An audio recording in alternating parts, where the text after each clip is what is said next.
Noong September 2024, isang babaeng nurse mula sa Oregon ang hindi pumasok sa trabaho sa ospital, gaya ng nakasanayan. Lubhang kakaiba ito para sa kanya dahil kilala siyang laging maagap at dedikado sa kanyang trabaho. Dahil nag-aalala sa kanilang kasamahan, iniulat ng mga empleyado ng ospital sa pulisya ang kanyang kahina-hinalang pagkawala. Mabilis na dumating ang mga pulis sa kanyang apartment upang magsiyasat, ngunit wala silang natagpo ang bakas niya. Walang tao sa apartment. Nawawala ang kanyang wallet at mga personal na gamit habang ang kanyang sasakyan ay nananatiling nakaparada ng maayos sa parking lot ng gusali. Ang misteryosong pagkawala na ito ay agad na gumulat sa lokal na komunidad at nakakuha ng malaking atensyon ng publiko. Maraming voluntaryo ang sumama sa pulisya sa isang malawakang operasyon ng paghahanap. Ngunit ang pinakamasakit na bahagi ay nang sa wakas ay matagpuan siya. Isa na siyang malamig na bangkay. Hindi lamang iyon, ang mga marka sa kanyang katawan ay nagpapakita na bago siya namatay, ay nakaranas siya ng malupit at hindi makataong pagtrato. Ang lalo pang nakapagpapakilabot sa kasong ito ay ang pagkakakilanlan ng pumatay. Hindi ito isang estranghero, kundi isang taong nakatira mismo sa tabi niya, napakalapit, halos sa harap mismo ng lahat. Noong 2024, si Melissa ay 32-year-old at naninirahan at nagtatrabaho sa Oregon. Isa siyang Filipino-American na ipinanganak noong 1992 sa Washington State sa isang karaniwang pamilyang manggagawa. Pareho niyang magulang ay mula sa Pilipinas at umalis ng bansa upang bumuo ng bagong buhay sa Amerika noong sila ay bata pa. Matapos ang maraming taon ng pagsisikap, unti-unti nilang napatatag ang kanilang buhay, permanenteng nanirahan sa Estados Unidos at nagkaroon ng 2 anak, si Melissa at ang kanyang nakatatandang kapatid na lalaki. Lumaki si Melissa sa Breton, Washington. Nag-aral siya sa University of Washington sa Seattle at natapos ang kanyang pag-aaral noong 2018, kung saan nakakuha siya ng Bachelor of Science in Nursing. Pagkatapos magtapos, iniwan ni Melissa ang kanyang pamilya at lumipat mula Breton upang manirahan sa Portland, Oregon. Doon siya nagtrabaho bilang nurse sa Administrative Department ng Providence St. Vincent Hospital. Si Melissa ay isang palakaibigan at mabait na babae, may mapagmahal na puso at malakas na pakiramdam ng responsibilidad sa trabaho. Palagi siyang nakatuon sa pag-aalaga sa bawat pasyenteng naka-assign sa kanya at hindi niya kailanman ginagawa ang kanyang trabaho ng pabaya o kalahati lamang ang effort. Dahil sa kanyang seryosong pagtingin sa trabaho at dedikasyon, kinilala si Melissa bilang isang mahusay na nurse at minamahal siya ng kanyang mga kasamahan at ng mga pasyente. Sa kanyang personal na buhay, may boyfriend si Melissa na 10 taon na niyang kasama na nagngangalang Brian. Isa rin siyang Filipino-American tulad niya, 1 taon na mas matanda kay Melissa at lumaki sa isla ng Oahu sa Hawaii. Si Brian ay isang serviceman sa United States Navy at nagsilbi rin bilang physical therapist sa militar. Unang nagkakilala sina Melissa at Brian sa Mulaya Beach sa isla ng Oahu, sa isang ganap na hindi inaasahang pagkakataon. Noong panahong iyon, summer vacation ni Melissa mula sa kolehiyo at lumipad siya papuntang Hawaii kasama ang isang grupo ng mga kaibigan upang magbakasyon. Doon niya nakilala si Brian, isang lokal na lalaking naninirahan sa magandang isla. Matapos ang mahalagang pagkikitang iyon, nagpalitan sila ng mga numero ng telepono upang manatiling connected.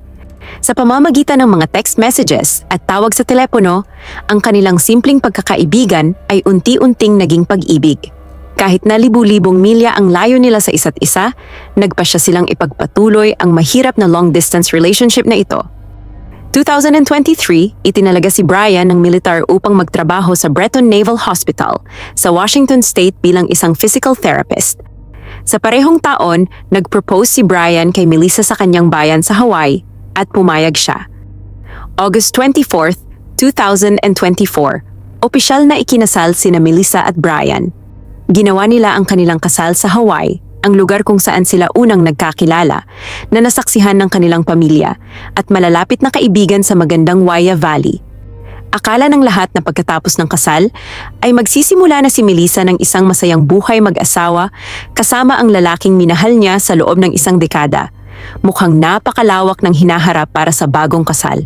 Ngunit walang sino man ang makakapag-isip na wala pang 2 linggo matapos ang kanilang espesyal na araw Haharap si Melissa sa isang nakakatakot na trahedya at ang kanyang buhay ay tuluyang magwawakas sa edad na 32. Matapos matanggap ang ulat mula sa mga kasamahan ni Melissa, mabilis na dumating ang pulisya ng Beaverton sa kanyang apartment na matatagpuan sa 1150 Southwest 161st Avenue, Beaverton. Gayunpaman, nang pindutin ng mga pulis ang doorbell, walang sumagot.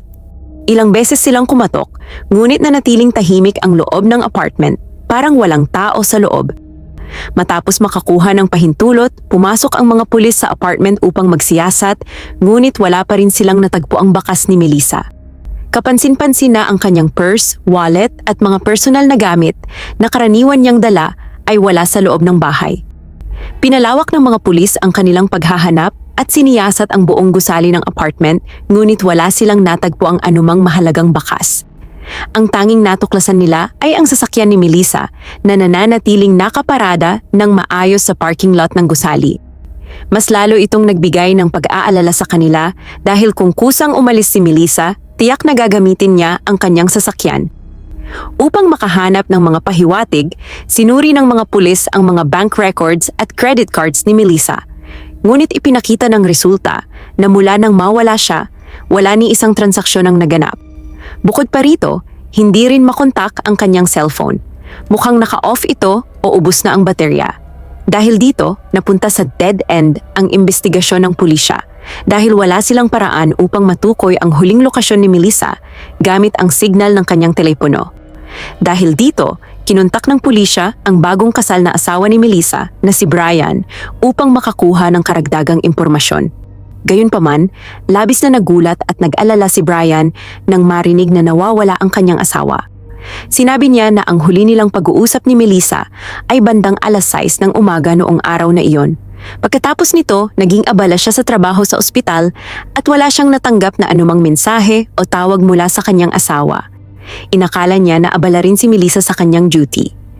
Ayon sa karaniwang pamamaraan ng investigasyon, ang mga miyembro ng pamilya ang madalas unang pinaghihinalaan sa mga kaso ng nawawalang tao. Hindi rin naging exception ang pulisya. Sa simula ay pinaghinalaan nilang maaaring may kaugnayan si Brian sa pagkawala ni Melissa. Ngunit matapos ang beripikasyon, mabilis nilang inalis ang posibilidad na iyon dahil si Brian ay nasa Breton, higit sa 185 miles ang layo mula sa Beaverton. Sa ganitong kalayuan, halos imposible na magkaroon siya ng kinalaman sa insidente. Ayon sa biyenan ni Melissa na si Emeda, nagdaos sina Brian at Melissa ng kanilang kasal sa kanilang bayan sa Hawaii noong August 24. Matapos ang seremonya, lumipad pabalik sa Washington State sina Brian, Melissa at ang buong pamilya noong gabi ng August 31 at dumating sa madaling araw ng September 1. Nagtipon-tipon sila, nagpahinga at nagdiwang hanggang Labor Day noong September 2. Pagkatapos nito, dahil sa trabaho, kinailangan ni Melissa na mag-isa na magmaneho pabalik sa kanyang apartment sa Beaverton, Oregon, upang maghanda sa pagbabalik sa trabaho sa ospital noong Setyembre 3. Pansamantalang kinailangang magkalayo ng tirahan ang bagong kasal dahil sa kanilang mga trabaho. Walang sino man ang nag-akala na isang araw lamang. Matapos bumalik sa trabaho, bigla na lang mawawala ang komunikasyon ni Melissa sa lahat. Batay sa kanilang karanasan sa investigasyon, napag-isip ng pulisya na ang biglaang pagkawala ni Melissa ay malamang na resulta ng isang kidnapping o pagdukot. Nakarating sila sa konklusyong ito dahil sa ilang kakaibang palatandaan sa lugar. Ang mga mahahalagang gamit sa apartment ni Melissa ay nananatiling buo at walang senyales ng paghahalughog o pagnanakaw. Ang tanging nawawala lamang ay ang mga personal na gamit na karaniwan niyang dala. Dahil dito, mabilis na inalis ng pulisya ang posibilidad ng simpleng pagnanakaw o krimen na may layuning pera. Sa halip, inisip nila na maaaring pinuntirya si Melissa ng isang taong may personal na galit o nais maghiganti. Gayunpaman, nang kapanayamin ng pulisya ang mga kamag-anak, kaibigan at katrabaho ni Melissa, iisa ang kanilang sinabi. Si Melissa ay isang mahinahon, mabait at matulunging tao na handang tumulong sa iba. Wala siyang kaaway at wala ring seryosong alitan sa kahit kanino na maaaring magdulot ng ganitong klaseng paghihiganti. Dahil dito, napunta sa isang mahirap na sitwasyon ng pulisya. Hindi nila matukoy ang motibo ng taong maaaring dumukot kay Melissa. Ilang oras matapos maiulat ang pagkawala ni Melissa, opisyal na nagbukas ng kaso ang pulisya at sinimulan ang kanilang investigasyon. Alas 9 ng gabi, naglabas sila ng poster ng nawawalang tao tungkol kay Melissa sa official page ng Beaverton Law Enforcement Agency, habang ipinagbigay alam din sa malalaking media outlet ang kaso upang makakuha ng atensyon ng publiko. Idineklara ng pulisya ng Beaverton na ito ay isang napakakakaibang pagkawala. Sinabi nilang ginagamit ng mga awtoridad ang lahat ng kanilang magagamit na resources upang mahanap si Melissa at nanawagan sila sa publiko na magbigay ng anumang impormasyon kung may nakakita sa kanya. September 5, 2024, lumipas na ang buong 24 hours mula nang mawala si Melissa. Sa mga kaso ng kidnapping, ang tinatawag na golden window upang mailigtas ang biktima ay karaniwang nasa loob ng unang 72 hours. Pagkatapos ng panahong ito, malaki ang ibinababa ng tsansa na matagpuan ang biktima ng buhay. Dahil dito, kinailangan ng pulisya na makipag-unahan sa oras, ginagamit ang bawat segundo upang mahanap at mailigtas ang buhay ni Melissa. Nagpakilos sila ng malaking puwersa ng pulisya kasama ang mga specially trained K9 units upang masusing halughugin ang buong gusali ng apartment kung saan nakatira si Melissa.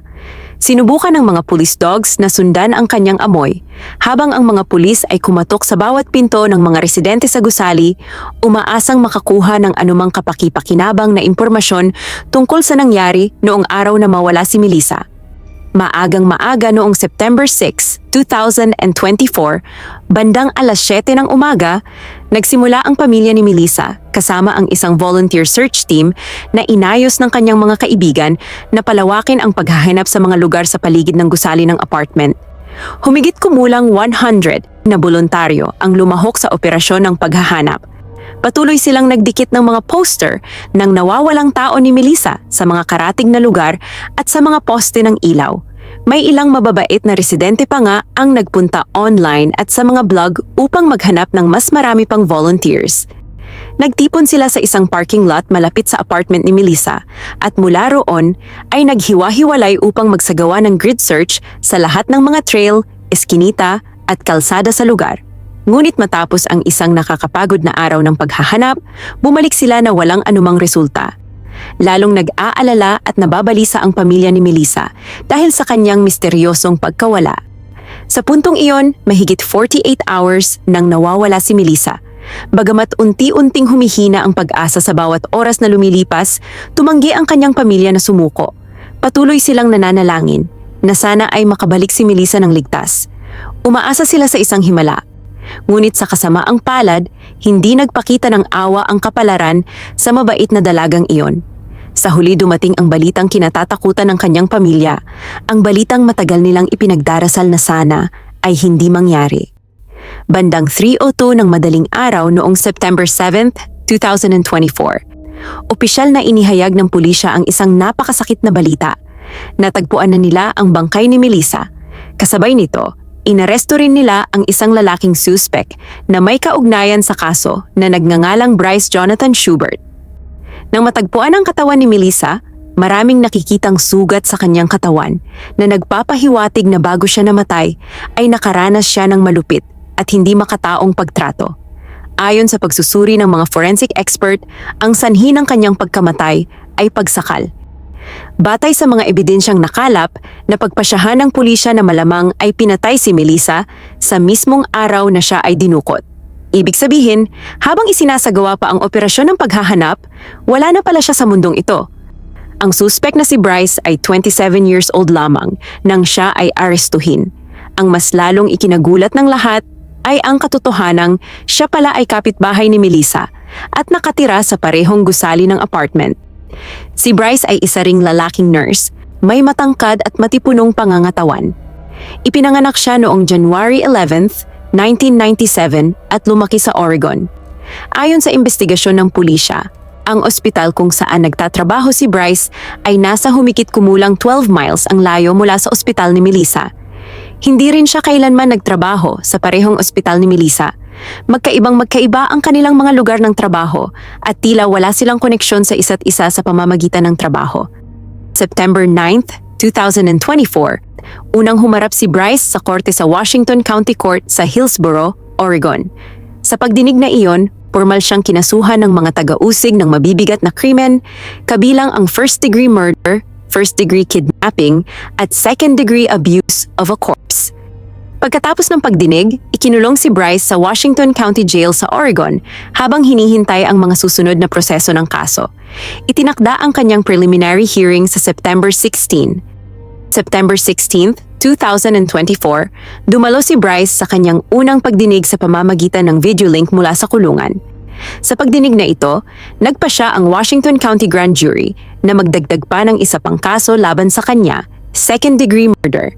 Sa pamamagitan ng kanyang abogado, idineklara ni Bryce na wala siyang kasalanan sa lahat ng paratang at nagpasok siya ng plea na not guilty. Nagpa siya ang korte na manatili siyang nakakulong ng walang piyansa. Sa panahong iyon, punong-puno ang courtroom ng mga kamag-anak at mga kaibigan ni Melissa na dumalo upang makita ng personal ang taong kumuha ng buhay ng kanilang mahal sa buhay. Nang marinig nilang nag-plead ng not guilty si Bryce, makikita sa kanila ang matinding galit at pagkadismaya. October 15, 2024, muli siyang humarap sa korte sa Washington County Court. Sa labas ng courthouse, nagtipon ang isang grupo ng mga tao na may hawak na mga placard at nanawagan ng katarungan para kay Melissa, ang inosenteng babaeng namatay sa isang napakalungkot na paraan. Mula nang mangyari ang kaso, ipinahayag lamang ng pulisya sa publiko na natagpuan ang katawan ni Melissa. Ngunit ang eksaktong lugar kung saan ito natagpuan ay hindi pa inilalantad. Tungkol naman sa detalye ng sanhi ng kanyang pagkamatay, nananatili ring tahimik ang pulisya. Sinabi lamang nila na gumamit si Bryce ng isang uri ng sandata na nagdulot kay Melissa ng napakalupit at permanenteng mga pinsala sa kanyang mga huling sandali. Ibinunyag din ng pulisya na habang nawawala si Melissa, nagpakilos sila ng napakalaking resources para sa investigasyon at paghahanap. Sa pamamagitan ng masusing pangangalap ng ebidensya sa loob ng ilang araw, nakumpirma nila na si Bryce, na nakatira sa parehong gusali ng apartment ni Melissa, ay direktang may kaugnayan sa kanyang pagkawala at pagpatay.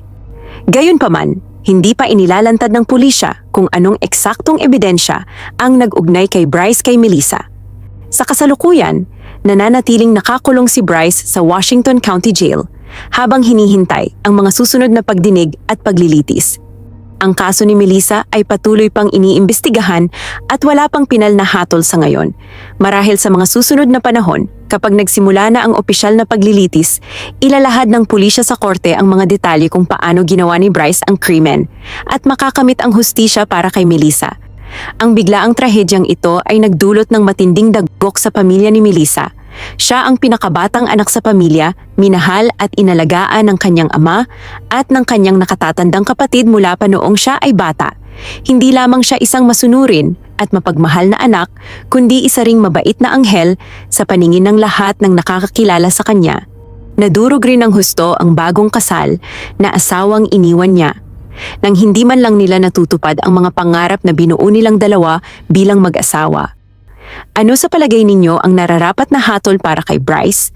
Ibahagi ang inyong opinyon sa comment section sa ibaba. Gaya ng dati, kung nagustuhan nyo ang kasong ito, paki-like at i-share ang video. Huwag kalimutang mag-subscribe sa NJ Tagalog Crime Corner para sa iba pang totoong kwento ng krimen. Maraming salamat sa pakikinig, paalam at magkita-kita po tayo sa susunod na kaso.